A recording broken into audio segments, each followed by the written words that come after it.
and we're going to be looking at polynomial functions. And we've talked about function notation before.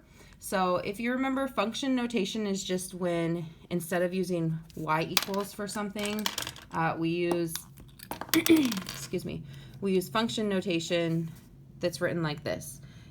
We read this as f of x equals whatever the expression is, where f is our function name, and this part of the function name, the function right here, tells us what our x value is that's plugged into the function expression on the right side. If you remember, f of x is simply another name for y.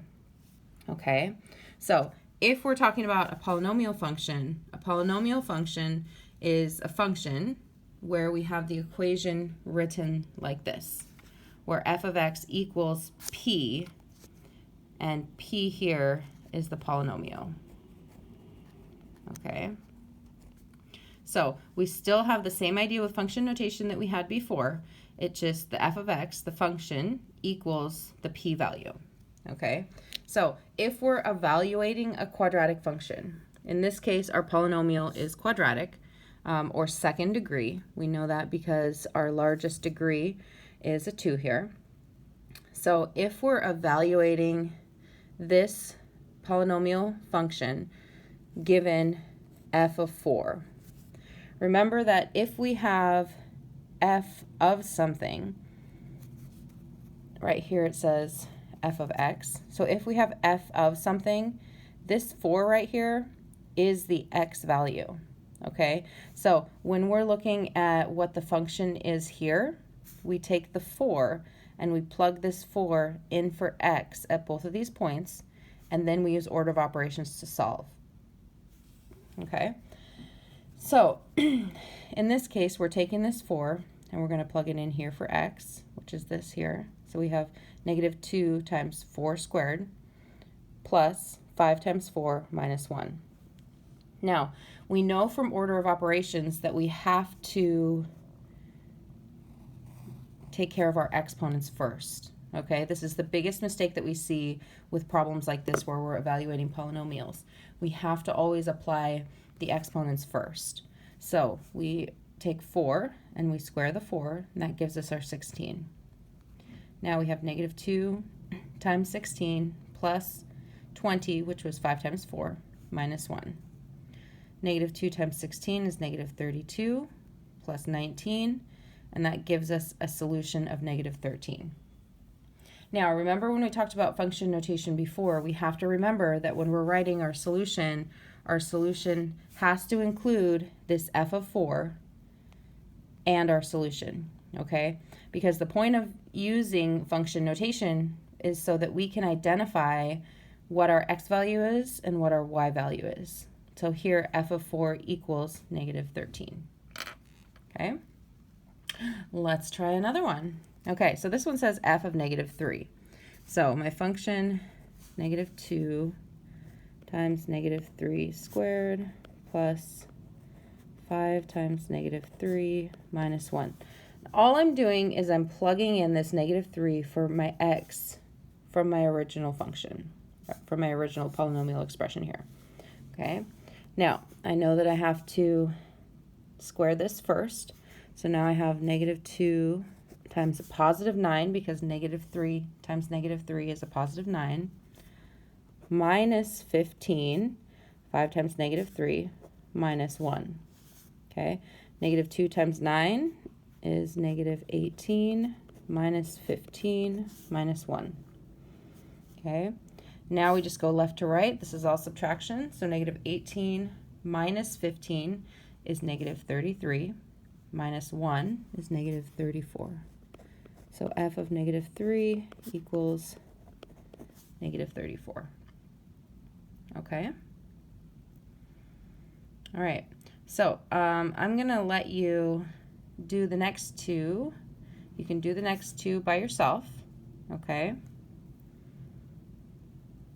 I'll give you a minute if you want to pause the video.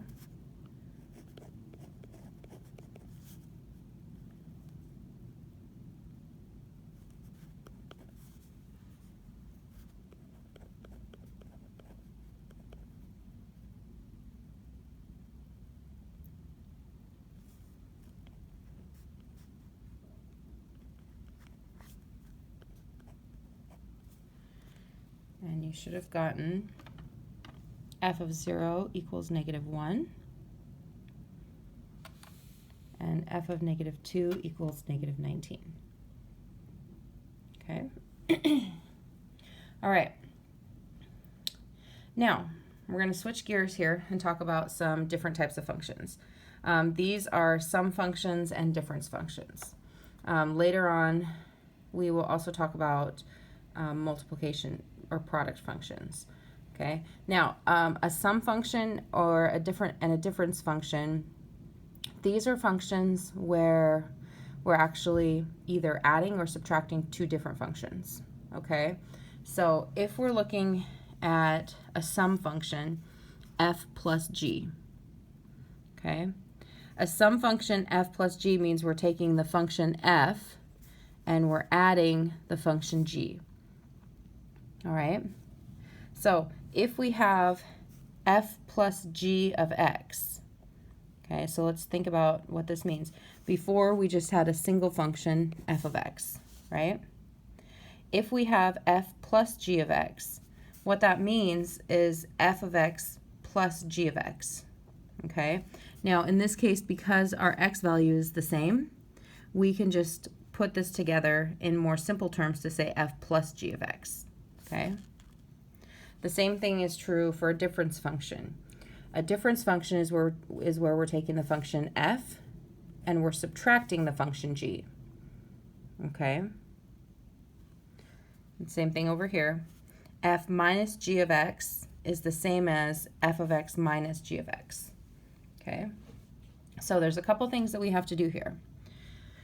Down at the bottom, we have two functions. We have f of x here, and we have g of x here, okay? Now, the first part here is asking us to find an equation of the sum function f plus g, okay? Now, all this means is that we're taking our f function and adding our g function to it, okay? So my f function is this one right here, 5x squared minus x plus 3. That's my f function. I'm trying to find an equation of f plus g. So now I'm going to add my g function, which is negative 2x squared plus 9x minus 7. Okay, now this should look like what you did yesterday. We have two polynomials here, and we're going to add them together. My x squareds, 5x squared plus negative 2x squared gives us 3x squared. Negative x plus 9x gives us a positive 8x. And then 3 plus a negative 7 gives us negative 4. Okay, so here what we see, we have this equation. This is f plus g. This is my equation f plus g. And you need to write it as f plus g equals this equation here, okay? Because this equation is what f plus g is. So we have to make sure that we write it like that, okay? Now, this leads us right into the next part here that says to find f plus g of 2, okay? So we're going to be solving for f plus g of 2, all right? Now, if I'm looking here and thinking about function notation, I know that when I have this function here, f of x was this, g of x was this, okay? I added f and g together, and now I have f plus g is this, okay? So what this could also say, f plus g of x equals 3x squared plus 8x minus 4, okay? So we've already found f plus g. We've already found an equation for this part right here. If we want to find f plus g of 2, all that means is that we're taking this 2 and we're substituting it into this equation, okay? So we have 2 squared plus 8 times 2 minus 4, okay? Just like that. And now we're going to solve. 2 squared is 4. So we have 3 times 4 plus 16 minus 4. 12 plus 16 minus 4. 12 plus 16 is 28, minus 4 is 24. So my solution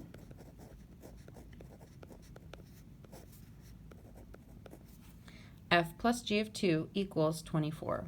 And again, this has to be written in this format to identify that this solution comes from an input value of 2, and it goes into the equation f plus g. Okay? Okay, the difference function works the same way. Here we're going to take f, 5x squared minus x plus 3, and we're subtracting g, negative 2x squared plus 9x minus 7. Now, you should remember from yesterday that if we're subtracting polynomials, what we need to do is we need to take this negative 1 here and distribute it through the polynomial. Okay? Because we think about subtraction, subtraction is the same as adding the opposite. Okay? This subtraction, the adding the opposite, applies to everything inside of here. And that's why we need to distribute that negative 1. So I'm going to distribute the negative 1 to each of these 3 parts. And I'm going to rewrite it down here because now I'm going to have plus 2x squared minus 9x plus 7. Okay? So add these together now. 5x squared plus 2x squared gives me, oh, I need a little bit more space here. Sorry. Hold on. I'm going to do this down here, actually.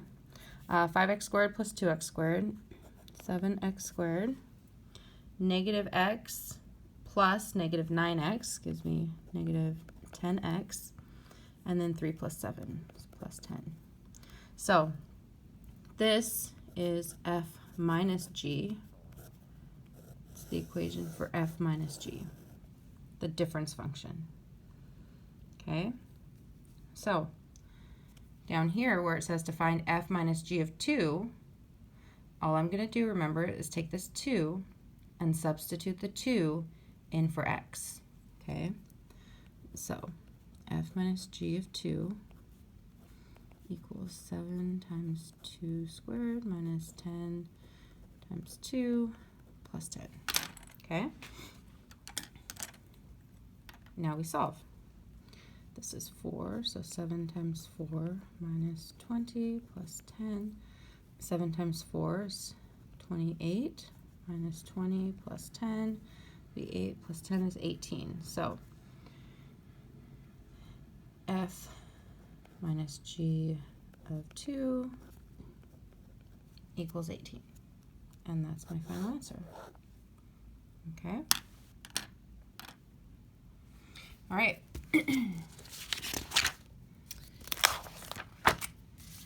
There's a couple more here. What I'm going to do is I'm going to leave these ones here.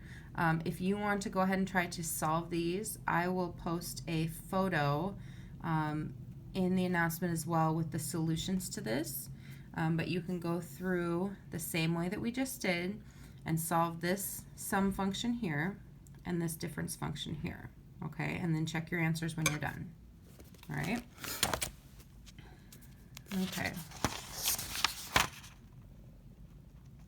Now, I think that what I'd like to do with this application is go through the application with you on Monday. So if we can leave this application here for now, we'll go through this on Monday. Okay? I want to make sure that we have plenty of time for multiplication. So we might actually come back to it, but if not, that's okay. Okay. So, multiplication. Super fun. We're talking multiplication of polynomials. Now, when we're talking about polynomials, we need to, I'm going to use some terms that you may or may not be familiar with. So I'm going to use the term monomial, binomial, trinomial. Okay? Now, we know from thinking about word parts that mono means 1, bi means 2, tri means 3. Okay? When we're thinking about this, the monomial means that what we have here is we have one non-zero term. Okay? Let me see right here. One non-zero term. A binomial has two non-zero terms. Okay, so this is a binomial, this is a binomial, this is a binomial. They just have two terms that are together. Okay, it doesn't matter what the value of the exponent is, it just means that there's two parts to that expression.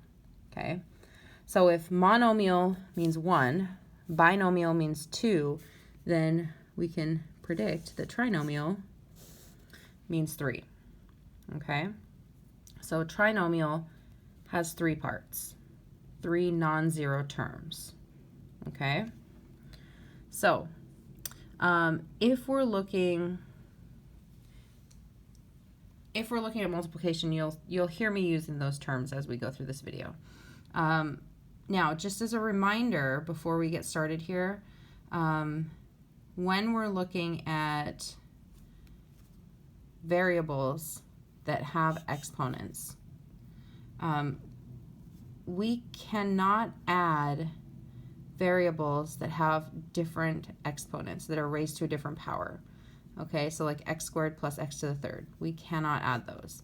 All right, so when we get down to some of the multiplication, we have to remember that we can't always simplify expressions before, but we do have to look for variables that are raised to the same exponent a little bit later. Okay, when we're multiplying, here in this example, we have a monomial multiplied by a monomial. Okay, when we're multiplying this monomial, remember, don't let the parentheses confuse you. It just is the same as 2x times 7x to the third. When we're multiplying, we have to remember that one thing that we have to multiply together are the coefficients. Okay, so 2 times 7 is 14. Okay, now we also have to multiply the variables. Now, we should remember from exponents that when we're multiplying this base of x, then what we do with our exponents is we add them. Okay, so we have 14x to the fourth. Okay, that's our solution. Okay, let's go over to this one. Over here, same idea. First, we see that there are two coefficients here that we need to multiply together. 3 times 15, 3 times 5 is negative 15. Then we have x to the fourth times x squared. Okay, we remember that we have x and we're adding our exponents, 4 plus 2, that gives us 6. So my solution here is negative 15x to the sixth. Okay, now this works the same if we have two variables. Okay, what you want to think about is that you multiply things that have the same base. Okay, when you're thinking about the variables. Now with the coefficients you're always going to multiply coefficient times coefficient. Okay, 3 times 2 is 6. Now looking at this item, we still have a's and b's. Okay, so we want to first multiply our a's together. A times a, so we have 2 plus 3, so we have a to the fifth. And then we want to multiply our b's. This is b to the first.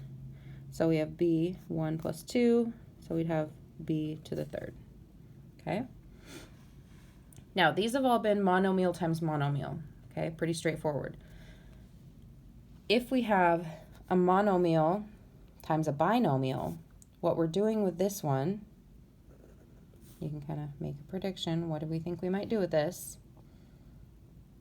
Okay, probably had a second to think, and you're probably thinking distribute, and that's exactly right. Okay, we're going to sorry about the video here, guys. Okay, we're going to distribute this negative 4t to both of these parts. Okay, so we have to think about the same thing we were looking at before. We want to multiply our coefficients, and then we want to multiply if we have the same variables, okay? So negative 4 times 8, negative 32. Here we have t times t squared, which gives us t to the third. Now we multiply negative 4t times positive 3t. So it'll give us a negative 12t squared. Okay? Now, looking at this, we have to think the only way that we can now combine these is if we have the same variable raised to the same power. In this case, we do not. This is t cubed, this is t squared. So this is our final solution here, just like that. Okay. Boy, look at this guy. Okay, now this one we have a monomial times a trinomial, and they are in two variables, which means we have a lot of fun stuff to look at. Similar to the one that we just did, this monomial is going to be distributed to each part here. Okay, so we have 7p squared t times 3p squared t, which will give us 21 p to the fourth t squared. Okay, that's this first part here. Now we multiply times negative 2pt squared. Okay, I'm going to multiply my coefficients first. So I have negative 14. P squared times p is p to the third. And then t times t squared is t to the third. Okay, now we're going to go for our last part here. Plus 35. Now this one doesn't have any p's in the term, so we're just going to keep our p squared and then t to the fourth. Okay, now just looking at my p values here, I notice that none of them are the same, so I know that I'm not going to be able to combine anything here. Okay, you always want to look to see if you can combine any like terms. Okay, but in this case we cannot combine any like terms, so we're going to leave that. Okay, alrighty.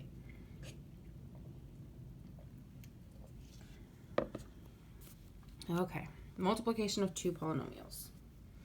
Now, up above here, we just had a monomial multiplied by something else.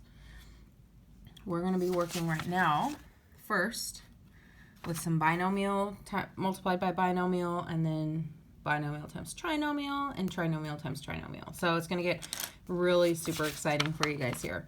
But before we do that, we just want to think about if we have two binomials like this, and we want to multiply them together, you know, or you may remember, or you may not, that's okay too, that we're going to use, we're going to multiply them. It's basically a way to remember multiplication of the binomials is thinking about FOIL. Okay, so if we're thinking about FOIL, how do I want to do this? Okay, let me show you here. Sorry. Okay, if we have these two that we're multiplying together, basically we want to take this a here, okay, and we want this a to distribute to both of these parts, okay? So we're taking a times c plus d, okay? Then we want to take our b and multiply it by this and by this. So that's b times c plus d, okay? We want to make sure that we multiply both of these parts by both of these parts. Now, this can look a little confusing. So if we're thinking about the easy way to remember this, that's FOIL, okay? So FOIL means first, which is a times c, which gives us ac, plus the outside, a times d, a times d then would be ad, plus the inside, the two inside terms, if they're, so when I'm talking outside, inside, I'm talking about if these are sitting right next to each other, these two that are like on the outside of the line are the outside. These two that are on the inside of the line are the inside, okay? Okay, so the inside is b times c, which gives me bc.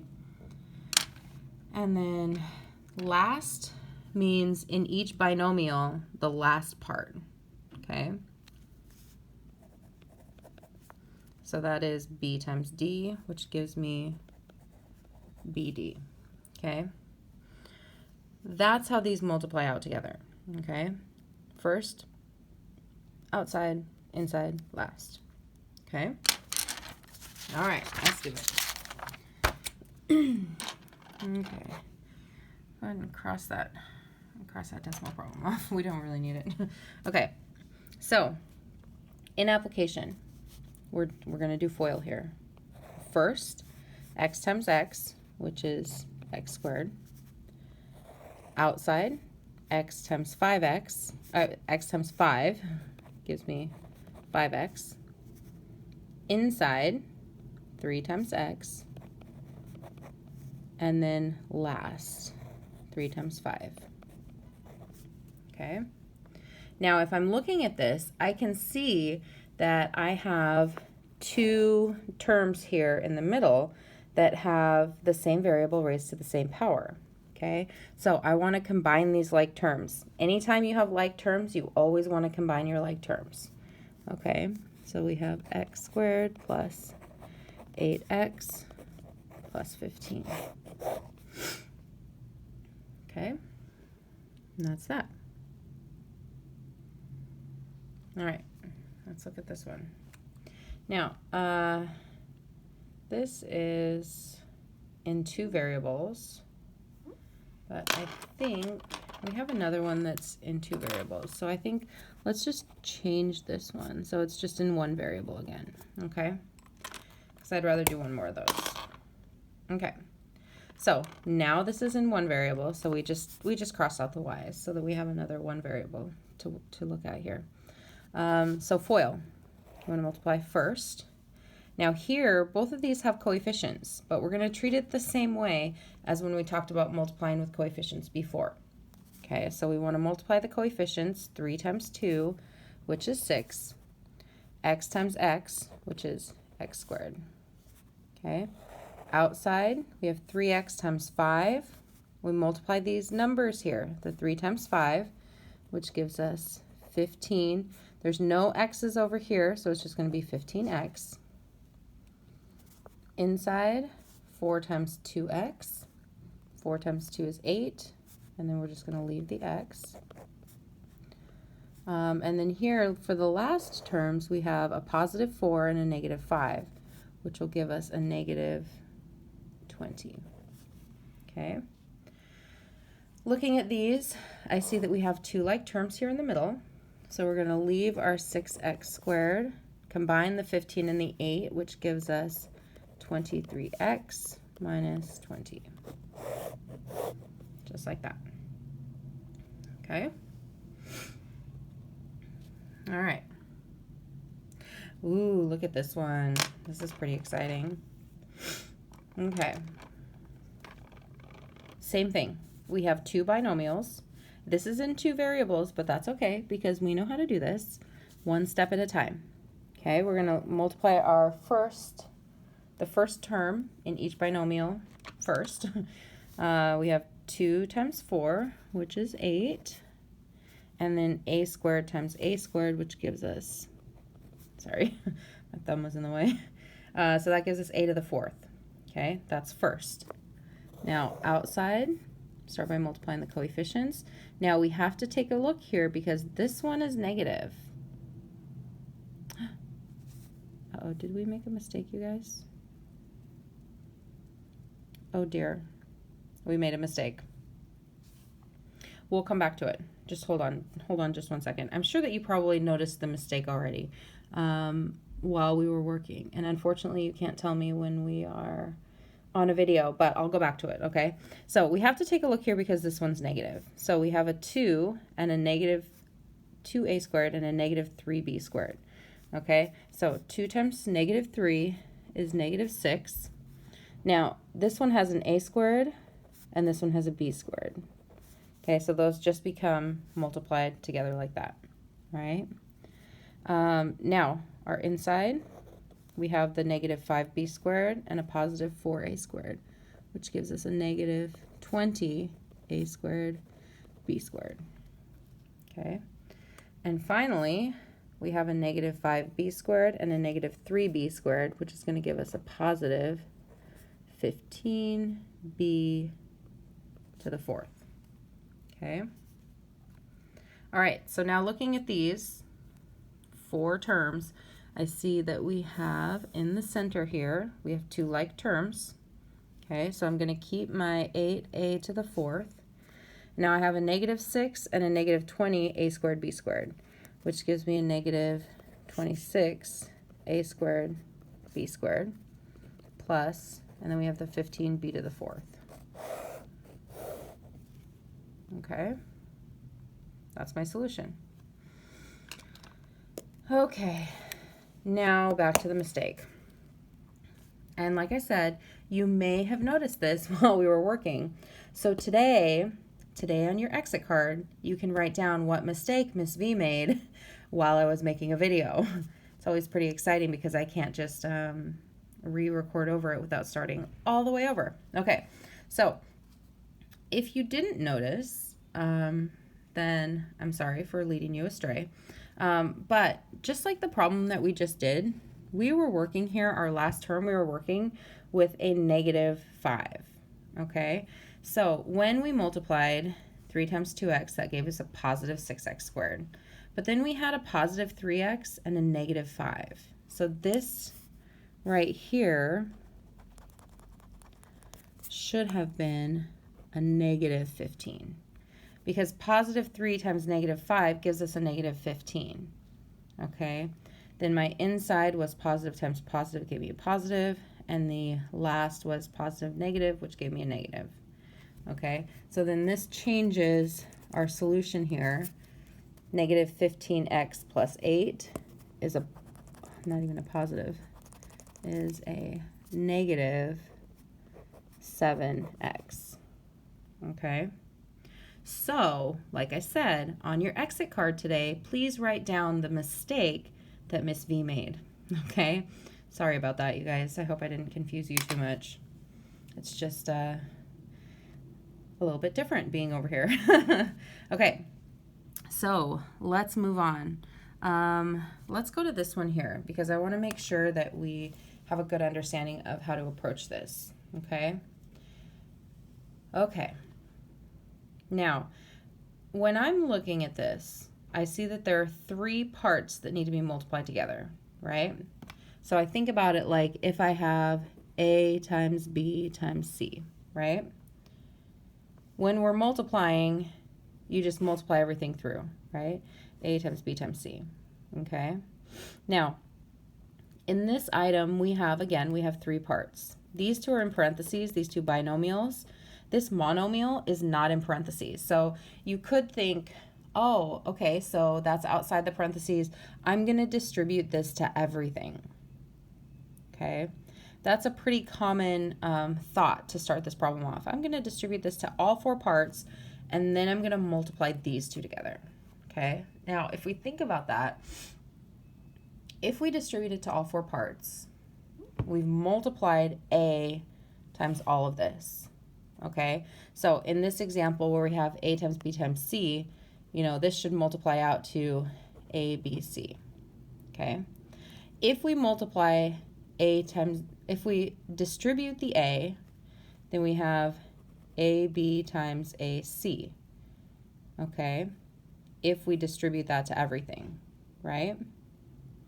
So now then, if we multiply these 2 together, now we have A squared BC.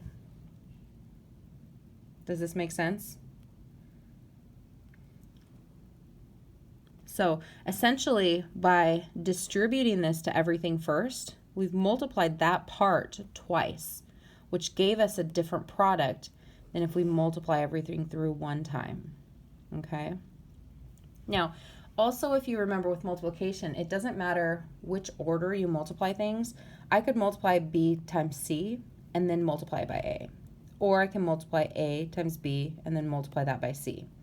That doesn't matter. When I'm looking at this, there's really two options, okay? I could multiply these two together first, the two binomials, or I could multiply the 4 times the x squared plus 2 first. You'll get the same solution either way, as long as you just multiply each part one time, okay? I kind of like to start by multiplying the two binomials, and then I can distribute this to everything. That's acceptable, okay? So I have x squared times x. I'm going to keep my 4x out front, okay? X squared times x gives me x to the third. X squared times negative 3x squared. X times 2 plus 2x. And then 2 times negative 3 is negative 6, okay? Now, unfortunately, I'm looking at this and I can't combine any of these terms. They're not raised to the same power, okay? So what I'm going to have to do now is just leave this as it is. This part hasn't been multiplied through. I multiplied b times c. Now I need to multiply bc times a. Going back to this example here, okay? So now I can distribute this to each part, okay? So 4x times x to the third will give me 4x to the fourth.